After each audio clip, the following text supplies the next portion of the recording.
گلجره بوده خواست کرنا مافین خول دهوکی ماموستا و فرمانبران بزاوا خرابون و خوب پیشاندان مدنیانه کرینو هاتینه دست استر کرن و تنها داجی هندک ماموستا و روشناموان هاتینه دست استر کرنو روشناموان دهوکی دیار دکن چونکه چلایان سیاسی خول ناکنه خودان دگلک دزیندان دام مینن.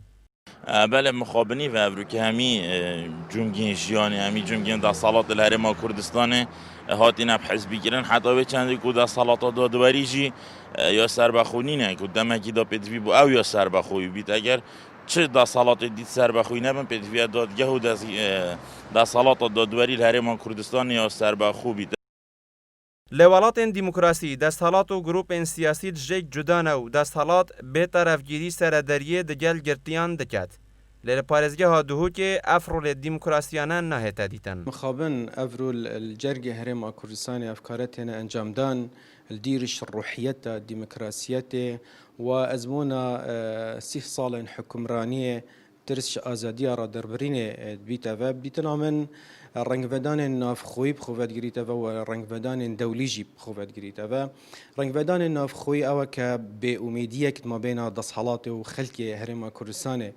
درست بیتن و رنگودان دولیجی او که دموکراتی خازن دنیای سیناهیه که دموکراتی هرم کردستان ودید لو را پشتوانیه که دولی بو هرم کردستان هبویا و افرو دموکراتی خازن دنیای پشتگیری هرم کردستان چون که هرم کردستان به همان فلسفه به همان استراتژیات به همان حکمرانیا ولات دورو برن هرم کردستان که لورا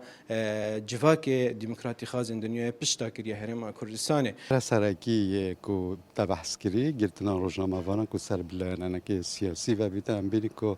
یاسا کار روزنامه‌گری له هرم کردستان حتی نکه که پدوی نکت یک کاری هر چند کو گلک جرام وریار هاتی ندان ما في روزنامه‌گری کو پیزانید دست به کوین لدگلوی که حتی نکه ام بینیم که هر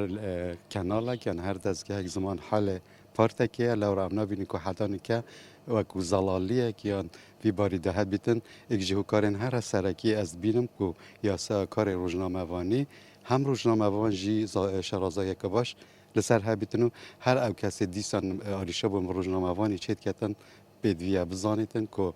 ارکی روزنامه‌گری دیگه هندن هر پیامه که دا گهاندن راستیه یا وید زلالی هبیتنو آرلوزی و اف پزگیری که تایبتی با روزنامه‌گران تینا درست کردن ایدی بهنه بمبر کردن. خلک دهو که گازنده جلایان سیاسی دکن به تایبت لایان پشکدار دستحالات دا خل خلک دهو که ناکن خدانو دستحالات دارن دهو که جید بلایان نینن با جاویجی کسین سربخو ددن. کاروان صادق گلی کردستان دهوک